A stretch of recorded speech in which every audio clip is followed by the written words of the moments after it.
Okay, as you may already recall, we sent you homework number 4, which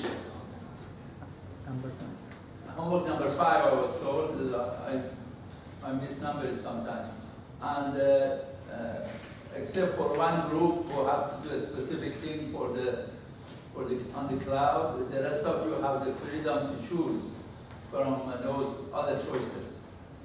So fortunately, we have a lot of students who can help you, including Brad, Patrick, postdoc, Dr. Patrick Benavides, and Ali would also be very helpful, as you know. So get on it with it, because we have at least 1 or 2 more homeworks done before this thing is over. And we will also announce a final exam and a time for presentation of the project.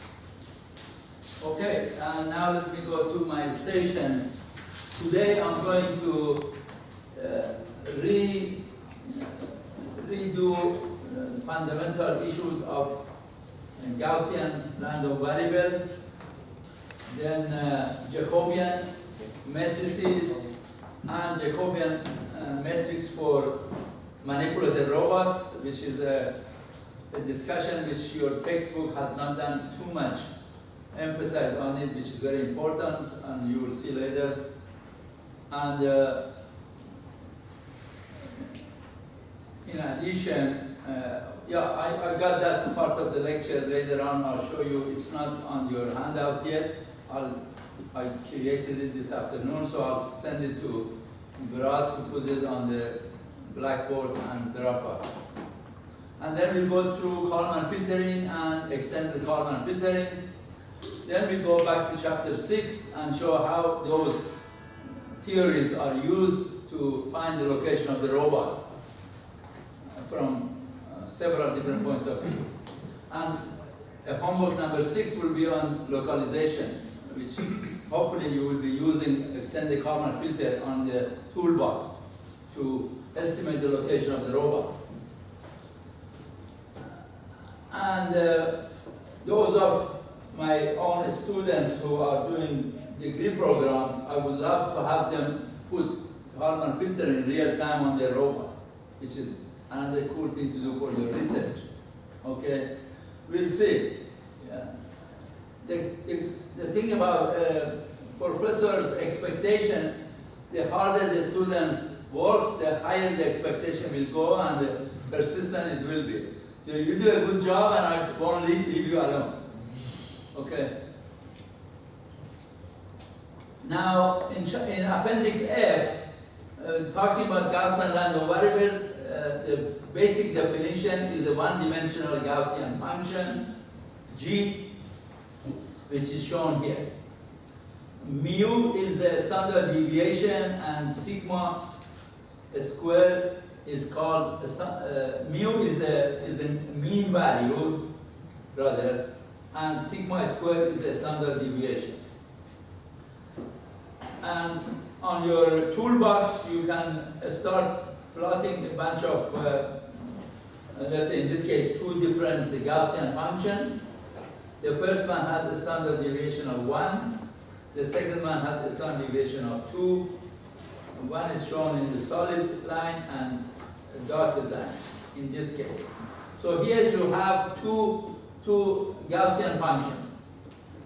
Again, mu, the mean is equal to 0, which is this line right here. Okay. And the curve I'm tracing here is what's called a standard Gaussian function. The 2 points you see here, +1 and -1, which corresponds to a standard deviation of 1, is plus or minus sigma, which is plus or minus 1. So your value in that area is mu plus or minus 1 sigma. All these values are going to be mu, which is this value 0, plus or minus 1. If the standard deviation drops to 2, then you have this value. You go away 2 points here and minus 2 points on that side. then this dashed line is in fact going to be your Gaussian function for sigma equal to 2, the standard deviation of equal to 2. Notice that as you expand the value of the standard deviation, the peak of the function reduces to this. If you have, let's say, plus or minus 4, it would be even smaller, but you're going to cover a lot more ground. What is unique here is that the area under the curve here or any other ones are all is equal to 1. And it turns out that the area under the curve here, or the integral of this function g of x dx, which is the final value minus the initial value, this is called the probability function. That's the probability that the random number lies between x1 and x2. So the probability that a point is between plus or minus 1 is going to be area under this curve right here. And this area happens to be equal to 0.68. So the probability of a random variable being drawn between this interval is 68%. So you have 68% chance that you are going to lie between these 2 points. Of course, if you reach right here, you have probability is equal to 1. So you're already there. Later on, we will use these ideas to locate the robot in spite of error and disturbances and noise of sensors, noise of the odometry, and so forth. Because the robot will never be exactly where you expect it to be. Okay? Whether it's going to be a wheeled robot or a track robot or even quadcopter and so forth. You know, when you are with the quadcopter in the air, the wind is going to blow and move it somewhere else. It's not going to be where you are. Okay, so you need to have a way to estimate the location of the robot consequently, continuously.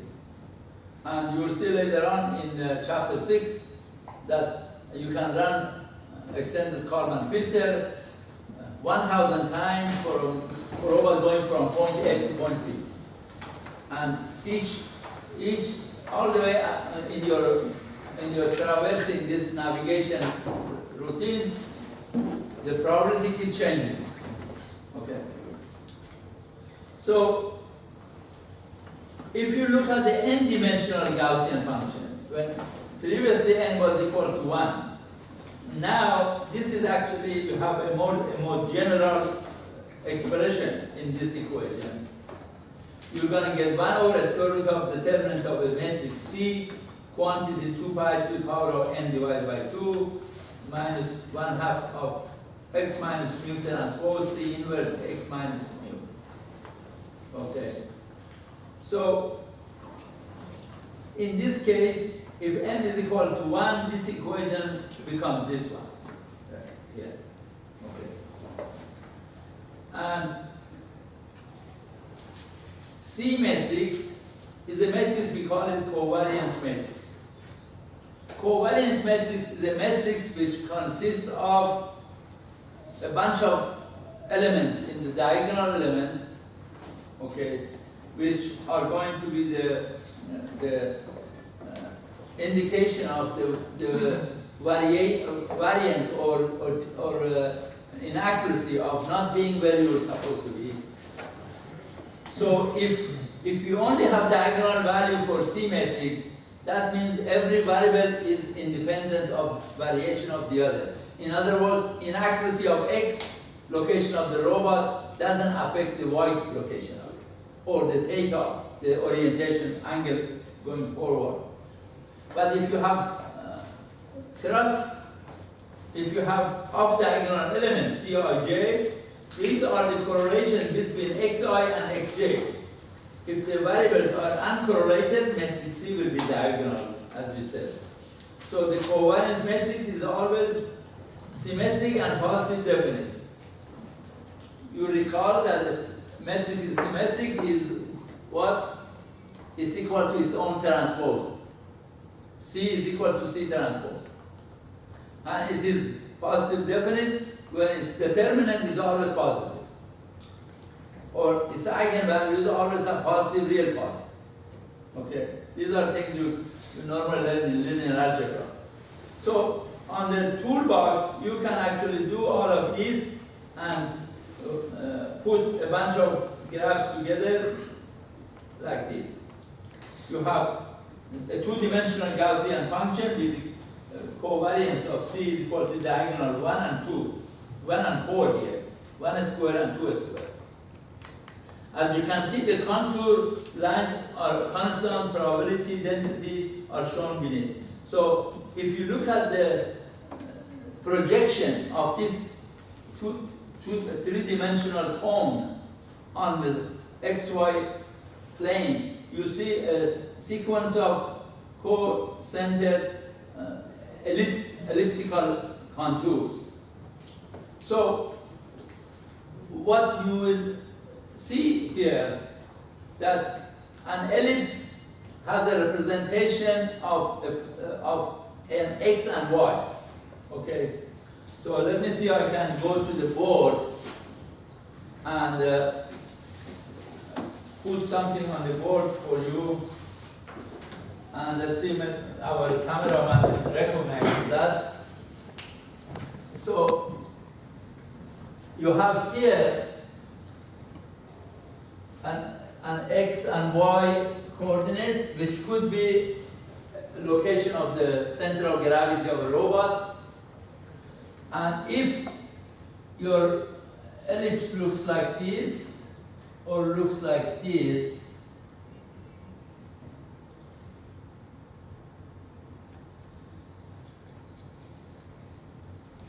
in other words, it actually looks like a pear, but it's supposed to be an ellipse. If it is lying either in the x or y location, then x and y are going to be disjoint from each other. Okay. But if it looks like this, then you have a portion which is relevant, is going to be it's going to have two axes like this. This shows the variance of the maximum variance of being the robot in the center of this ellipse. If the robot contour looks like this, as you saw it before, you get a sequence of ellipse here, and the robot being here. The maximum error could be this much, and the minimum could be this much. Okay. So there is an appendix in your book on ellipse, and ellipses are represented a projection of the probability of being right where you want to be in terms of a robot.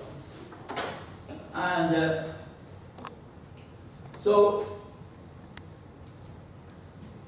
if you have a given n-dimensional vector which is derived from a multivariate Gaussian, its distance from the point mu is equal to this. This is the distance from what we call the mean value. And what's also called Mahalanobis distance, I believe, is an Indian mathematician who is similar to, has a definition of a distance, is actually x minus mu transpose C inverse x minus mu. So this is a Gaussian distribution which we'll need later on when we go back to chapter 6 rather. Now, Jacobian, I'm going to give you two pieces of information with respect to Jacobian. One from a mathematical point of view, which is purely based on, let's say, classical calculus or algebra. And then I'm going to bring that theory into manipulated robot and show you that there is a Jacobian matrix, which is transformation at the end of the end effector of the manipulated robot to the Cartesian plane. Between the joint space and Cartesian space, there is a transformation matrix, which is a Jacobian. Okay? And I'll show you how you can compute that Jacobian matrix. But for the time being, take a look at the scalar function f, which goes from n-dimensional vector to a scalar value r. Then that function has a derivative with respect to x. So you have a scalar function f. When you take the derivative of that, you see here what we call a gradient sign, upside down triangle, a small triangle, is equal to the partial of f with respect to x1 all the way to xn. Each element of that is the derivative of the same function with respect to different variables. Now, if instead of a scalar function here, you have a vector function, so f is now in bold phase. Bold meaning it's a vector quantity. F is now going to, itself is a vector. So x is also a vector, remember x1 through xn. So if I take the derivative of a vector function with respect to another vector variable, what do I get? I get a matrix. And that matrix looks like this. So you have f1 with respect to x1 all the way to xn in the first row, partial of f2 with respect to x1 all the way to xn in the second row, and so forth and so on, all the way to here. This matrix is called the Jacobian matrix. Okay. So Jacobian matrix is always a matrix whose elements are partial derivatives of some function. Okay? This is the kind of question you may see in the final exam. So you need to know the fundamentals. Okay? Need to know all the fundamentals you get in this course. Pretty much is reviewing your notes and reviewing the lecture and revisit the videos and then make notes to yourself. So j of x now, which is obviously the function of x, is going to be gradient of f1 transpose, gradient of f2 transpose, and so forth. Each of those is equal to this whole row, second row, third row, all the way to the mth row. Okay.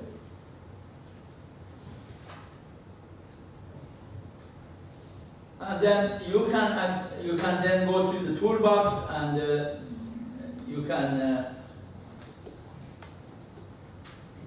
compute the Jacobian matrix using this expression. And then, okay, that's all we have here. That's all you need to know about. Now, when you get a nonlinear function, you can linearize that function by doing what's called Taylor series expansion.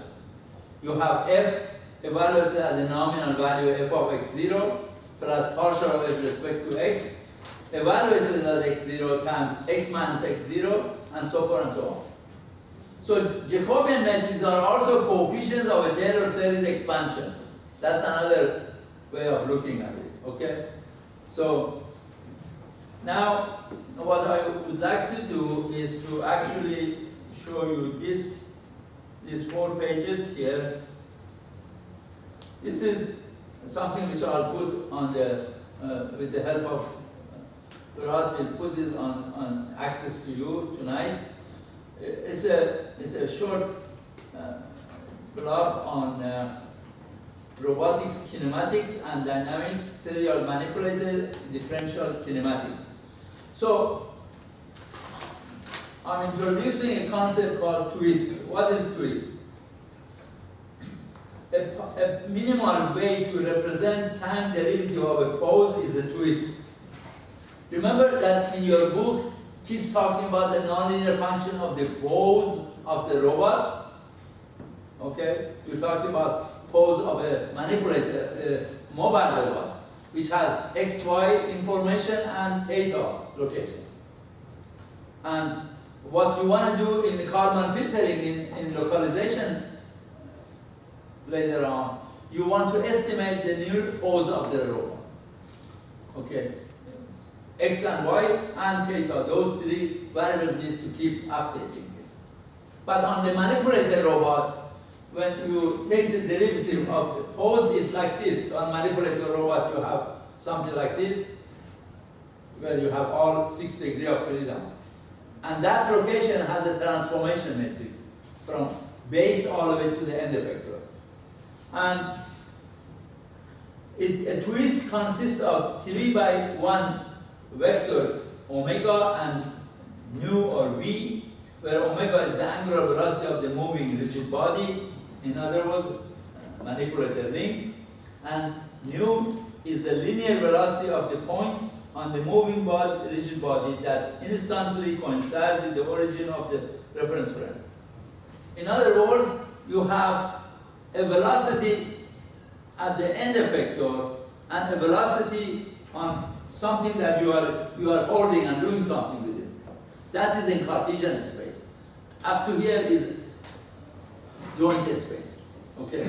So between joint space and Cartesian space, there is a transformation which is called Jacobian. And we'll show you how to calculate it. So the propagation of the velocity is going to look like this, where the velocity at the joint I is 3 multiplied by the location matrix, and then added the derivative of the joint I plus 1 itself, which adds to the angular velocity. Then this is one possible equation. The linear velocity of the origin of a link is that of the origin of the preceding link plus a rotational component. So here is the other equation. Now let's look at a simple example of a two-link robot. Here is a two-link robot. We already know how to compute the location of x and y, in this case x3 and y3. That's called forward kinematics, remember? You need to have this angle theta 1, theta 2, and you need to have this distance L1 and L2. Okay? And between 0 and 1 axes, you have this transformation matrix. Between first and second joint, between 0 and 1, you have this. Between 1 and 2, you have this. And between 2 and 3, you have this. Because 2 will take you to here. Between 2 and 3, you have basically just a simple translation of equal to L2. Remember, L2 is this distance from here to here. Okay. And for the from 1 to 2, you have a translation of L1, which is this, and you have a rotation of theta 2, which is here. So this is cosine of theta 2 minus sine of theta 2, and so forth and so on. Okay. Applying these values for a two-link robot to the equation of the angular velocity, you get this equation and this equation. For the linear velocity, you get these two equations. Now, the Jacobian is obtained as follows for the two-link robot here, or in this case, n-link robot for the time being, n degree of freedom robot. The location of the end effector is going to be a function of theta 1, theta 2 to theta n. We know that. This is the definition of forward kinematics right there. For every value of the location of the end effector, you have a similar one here. And I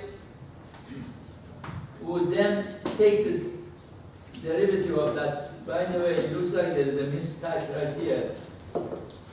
This coming from internet. This should be xm. Okay, xm. Okay, I may redo the scanning of those pages for you. Note that in the case of non-redundant manipulator, m is equal to n. Okay. What we are meaning by redundant robot, in case you don't know. A redundant robot is a robot which has more than 6 degrees of freedom. Okay. You know, the snake robot that some of my students have built in the ACE lab, okay, and it's on the YouTube right now, it has 16 different segments attached together with 16 motors. That robot has 16 degrees of freedom. Okay. A lot of times, especially for space applications of robotics, a space robot is inadvertently or more than 6 degrees of freedom. They call them redundant robot. Okay. And a lot of translational matrices have no inverse. So you have lots of singularities involved, and it makes you even more difficult problem from a mathematical point of view. But in any case, m could be different than n in general. So if I take the derivative of x1 all the way to xm with respect to time, I have the total derivative of x1 with respect to x2. x1 of theta 1 and so forth is going to be with respect to, let's say, theta 1. I take partial of x1 with respect to theta 1, total derivative of theta 1 with respect to delta t, plus similarly for theta 2, theta 3, all the way to theta n. So what do I have here? I have a chain of chain derivatives. Okay? Because each theta is also a function of time. So I have to worry about this total derivative. So in repeating that for all the m equations, you get this equation.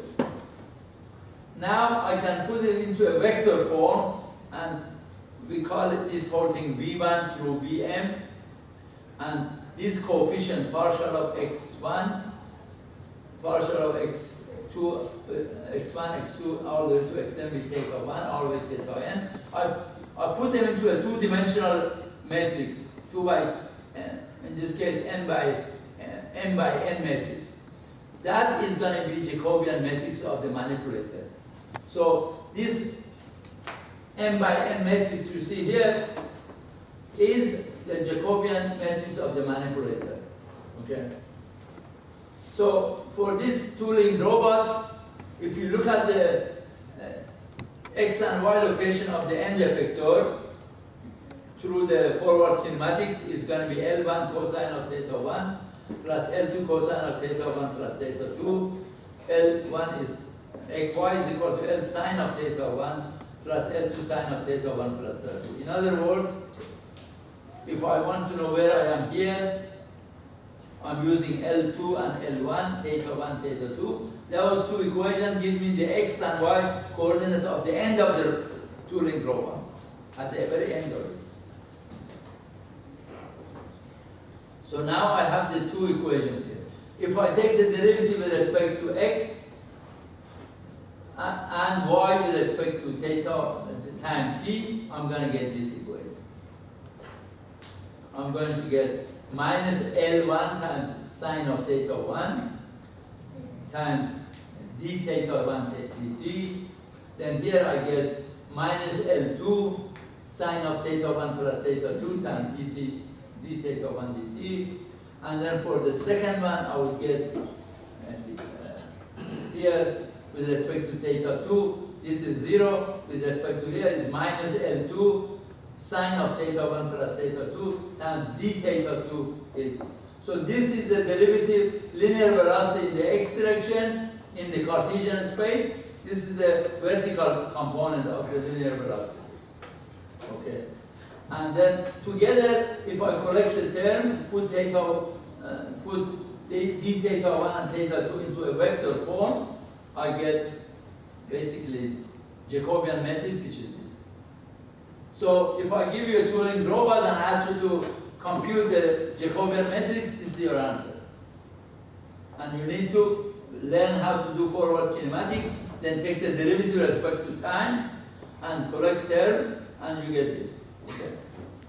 So, therefore, in wrapping up the first 30 minutes of lecture, Jacobian matrix, which actually came after the name of a mathematician called Jacobi in Europe in the century ago, is either shows up as a partial derivative of a function with respect to a variable, like a Maclaurin or Taylor series expansion of a nonlinear function f, which gives you the first two terms will be linear, then you have quadratic, cubic, and so forth and so on terms. Then that's called, those coefficients are called Jacobian matrices.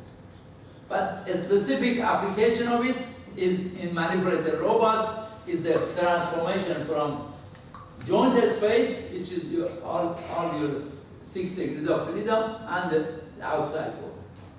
Okay. You need that in order to be able to control the tip of the robot, which is attached to a brush, if you're painting or you are hammering or whatever you are doing with the robot. Okay.